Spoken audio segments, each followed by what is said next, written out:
Milagres eucarísticos, gritos silenciosos do nosso Jesus, que quer atrair-nos todos a si para salvar-nos. Na Eucaristia, abraçam-se a ciência e a fé, testemunhando a presença real de nosso Senhor Jesus Cristo, que está sempre conosco todos os dias, até o fim dos tempos. Tomai todos e comei, isto é o meu corpo, que será entregue por vós. Tomai todos e bebei, este é o cálice do meu sangue, o sangue da nova e eterna aliança, que será derramado por vós e por todos, para a remissão dos pecados. Fazei isto em memória de mim. São as palavras da consagração do pão e do vinho que Jesus pronunciou na última ceia e que o Padre repete em todas as missas com as quais acontece a transubstanciação, isto é, a transformação do pão e do vinho, que se tornam o corpo, sangue, alma e divindade de nosso Senhor Jesus Cristo, pão vivo descido do céu. Milagre Eucarístico de Lanciano, Itália. O milagre eucarístico mais conhecido na Igreja é o milagre de Lanciano na Itália. No ano 750, durante a consagração na missa, a hóstia se transformou em verdadeira carne e o vinho em verdadeiro sangue, nas mãos do sacerdote que tinha fortes dúvidas sobre a presença real, e até hoje permanecem incorruptos. Este milagre foi reconhecido pela ciência com os estudos feitos em novembro de 1970, pelo diretor do Hospital de Arezzo, Edoardo Linoli, e pelo professor da Universidade de Siena, Ruggero Bertelli. O resultado foi que a carne é fibra muscular do miocárdio, coração, e o grupo sanguíneo é AB, o mesmo revelado no Santo Sudário de Turim. Milagres eucarísticos recentes. Milagre Eucarístico de Sokolka, Polônia. Aconteceu em 12 de dezembro de 2008 em Sokolka, Polônia, na Igreja Paroquial de Santo Antônio de Pádua. Uma hóstia consagrada caiu acidentalmente durante a distribuição da Santa Comunhão. E como prescreve o regulamento litúrgico, nestes casos, foi colocada em um cálice com água para se dissolver, fechado dentro de um cofre. Depois de uma semana, em 19 de dezembro de 2008, ao abrir o cofre, a irmã Júlia Dubowska sentiu um cheiro suave de pão fresco, como se a hóstia tivesse sido feita naquele momento. Ela não se tinha dissolvido e no centro apresentava uma mancha vermelha. O bispo, Dom Edvard Ozorowski, depois de ter verificado o acontecido, mandou que a hóstia fosse guardada no sacrário da Capela da Misericórdia. Em 7 de janeiro de 2009, o bispo autorizou a realização dos exames, que foram feitos separadamente, sobre 2 amostras, pela professora Maria Sobanets Ustowska e pelo professor Stanisław Sukowski, ambos anatomopatologistas da Universidade de Medicina de Białystok, Polônia. Os laudos dos exames concordaram plenamente. Se trata de tecido do músculo cardíaco de um homem ainda vivo, mas em estado de agonia. A estrutura das fibras do músculo cardíaco e aquelas do pão analisados nas amostras estão estreitamente ligadas, de modo a excluir a hipótese de qualquer falsificação humana. As ciências naturais não conseguem explicar como uma hóstia pode ter se transformado em carne, mas a fé completa perfeitamente o que a ciência constatou. O milagre foi reconhecido pela Diocese de Białystok, em comunicado oficial do 14 de outubro de 2009. Em 2 de outubro de 2011, a hóstia foi trasladada, solenemente, na igreja paroquial. Milagre Eucarístico de Legnica, Polônia. Na missa da Vigília de Natal de 2013, na igreja de São Jacek, em Legnica, Polônia, durante a distribuição da Santa Comunhão, uma hóstia consagrada caiu no chão, da mão do sacerdote. Foi colocada na água em uma âmbula e guardada no sacrário. No dia 5 de janeiro de 2014, a hóstia não se tinha desmanchado, e depois de alguns dias ficou com uma parte avermelhada. Logo foi avisado o bispo, Dom Stefan Titscher, que instituiu uma comissão de estudo. As amostras da hóstia foram analisadas primeiramente na Universidade de Medicina de Breslávia, Wrocław, e depois no Departamento de Medicina Legal da Universidade de Pomerânia, em Stettin. A imagem nas lâminas histológicas e, em seguida, o tecido analisado ao microscópio UV, com raios ultravioleta, não deixam dúvidas de que se trata de tecido do miocárdio de uma pessoa em estado de agonia. Entre outras análises, fez-se também a do DNA. Todos os estudos efetuados não explicaram o fenômeno, nem como é que ele sucedeu. Muitas perguntas postas pelos cientistas permanecem sem resposta. Em 10 de abril de 2016, Dom Zbigniew Kiernikowski, atual bispo de Legnica, depois de ter enviado ao Vaticano todos os resultados da comissão de estudo e os laudos, declarou oficialmente a autenticidade do milagre. Milagre Eucarístico de Buenos Aires, Argentina.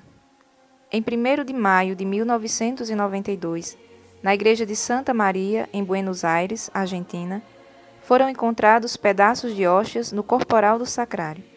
Foram colocadas em recipiente de água e guardadas no sacrário. 8 dias depois, em 8 de maio de 1992, as hóstias apareceram todas com manchas vermelhas. No dia 10 de maio de 1992, na celebração da Santa Missa, foram notadas gotas de sangue na patena, pratinho onde o padre coloca a hóstia grande para a consagração. O pároco mandou analisar as hóstias por 2 médicas, a doutora Isabel Boto e doutora Adelma Segovia. Os laudos dos exames provam que se trata de sangue humano, pela presença de hemoglobina e leucócitos. 3 anos depois se repetiu o exame e deu o mesmo resultado. Em 24 de julho de 1994, durante a Missa das Crianças, foram observadas umas gotas de sangue no pratinho com que se acompanhava a distribuição da comunhão. No domingo, 18 de agosto de 1996, dia em que na paróquia celebrava-se a solenidade da Assunção da Virgem Maria, depois da missa, uma senhora trouxe uma hóstia que tinha encontrado perto de um candeeiro, aos pés de um crucifixo. O padre a fez colocar a hóstia em um recipiente de água, dentro do sacrário, e em 26 de agosto de 1996, o ministro da comunhão viu que a hóstia estava com manchas, que pareciam sangue. Em 1999, foram pedidas ao Dr. Ricardo Castanhon, conhecido neuropsicofisiólogo boliviano, análises suplementares sobre as hóstias dos milagres, de 1992 e a de 1996. Os exames foram feitos em diferentes laboratórios, sem que os pesquisadores soubessem que as amostras foram tiradas de hóstias consagradas, que tinham sido guardadas na água por 3 anos.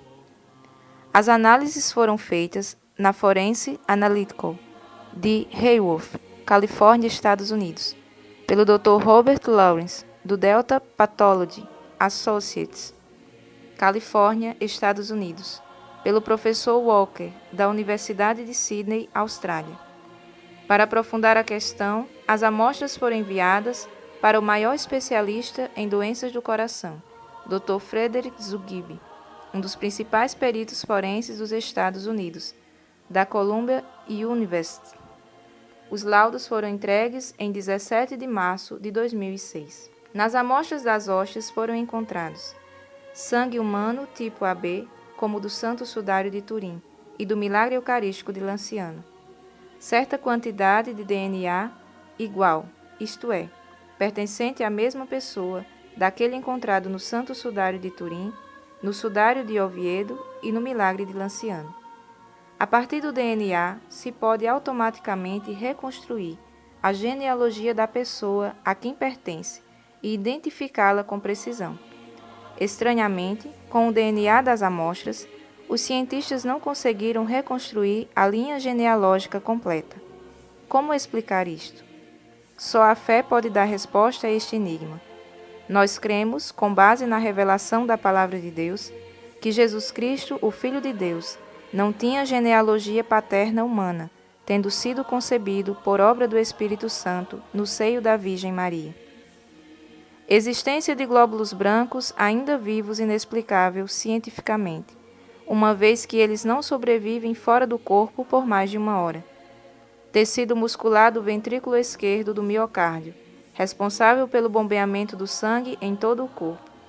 Este tecido se apresenta vivo e inflamado, com sinais de estresse muito intenso, como de pré-infarto e como se a pessoa tivesse recebido uma forte pancada no peito. Testemunhas dessas análises foram 2 australianos, o jornalista Mike Wallace, entre os mais conhecidos na Austrália, em seguida convertido em catolicismo, e o advogado Ron Tesouriero. Quando o Dr. Zugib soube dos dois que o material das amostras fora retirado 1 mês antes e que tinha permanecido por 3 anos em água destilada, ficou totalmente espantado. Ainda mais chocado ficou quando o Dr. Castagnon lhe disse que este fragmento do coração humano vivo foi originalmente uma hóstia, ou seja, um pedaço de pão consagrado. Como pode um pedaço de pão se tornar um pedaço de coração humano? Como poderia tal amostra, retirada em 1996 de um homem morto, para aqueles que não acreditam em milagres, estar ainda viva? Normalmente, em 15 minutos, os glóbulos brancos do sangue se desintegram. Como é possível visualizá-los em 2005, quando a amostra foi colhida em 1996? A resposta do Dr. Zugib foi clara. Como e por que uma hóstia consagrada possa sofrer uma mutação e se tornar a carne e sangue de um ser humano vivo, permanece um mistério inexplicável para a ciência, um mistério fora de sua competência. Milagre Eucarístico de Chilpancingo, México. Em setembro de 2006, em Tixla, Diocese de Chilpancingo, Estado de Guerrero, México, na Santa Missa celebrada durante um retiro espiritual, na distribuição da Santa Comunhão, uma freira da Congregação das Missionárias de Jesus e Maria, ao voltar com a âmbula nas mãos, se deu conta de que uma das hóstias estava sangrando. Imediatamente deu a âmbula ao padre celebrante e se ajoelhou extremamente emocionada. A hóstia foi conservada por 3 anos em uma pequena teca, e em 26 de dezembro de 2009, o bispo, Dom Alejo Zavala Castro, pediu ao Dr. Ricardo Castagnon de analisar a hóstia. Responsável e coordenador da investigação realizada sobre as amostras da hóstia de Chilpancingo, natural de La Paz, Bolívia, o Dr. Ricardo Castagnon Gomes é neuropsicólogo clínico, especializado em neuropsicofisiologia cognitiva, medicina psicossomática, bioquímica de neurotransmissores, e é presidente e investigador do Grupo Internacional para a Paz. As amostras foram estudadas e analisadas por profissionais de vários laboratórios da América Latina e Estados Unidos, sem saberem a proveniência das mesmas. Os resultados, surpreendentemente, foram os mesmos da hóstia de Buenos Aires. A substância é sangue humano, o sangue corresponde ao tipo AB, registra a presença de hemoglobina, identificaram-se glóbulos vermelhos e glóbulos brancos de diferentes tipos, confirma-se a presença de DNA humano, cujo perfil genealógico não se pode obter, como em outras hóstias consagradas com efusões de sangue semelhante, presença de células mesenquimatosas, importantes na regeneração dos tecidos, comprovando que o tecido da amostra estava vivo. Identifica-se tecido muscular do coração. A presença de glóbulos brancos no tecido indica um estado de inflamação e de grande sofrimento. Reflitam. Aqui não é somente a fé que nos fala, mas também a ciência. O que mais poderia fazer para nós o nosso Jesus, para que acreditemos e tenhamos uma vida de santidade? É verdade que ele já ressuscitou e não pode morrer mais. Mas lembre-se que na Eucaristia, com a sua presença real, ele é a vítima de expiação pelos nossos pecados e sofre verdadeiramente, prolongando até o fim dos tempos a sua paixão, para dar a chance de nos arrependermos dos nossos pecados. Não fiquem mais indiferentes, não deixem de participar da missa aos domingos. Estejam sempre prontos a recebê-lo em seus corações, limpos e sem pecados mortais. Não deixem de adorá-lo frequentemente no sacrário. Não deixem de se unir a ele, oferecendo seus sofrimentos para a salvação de todos.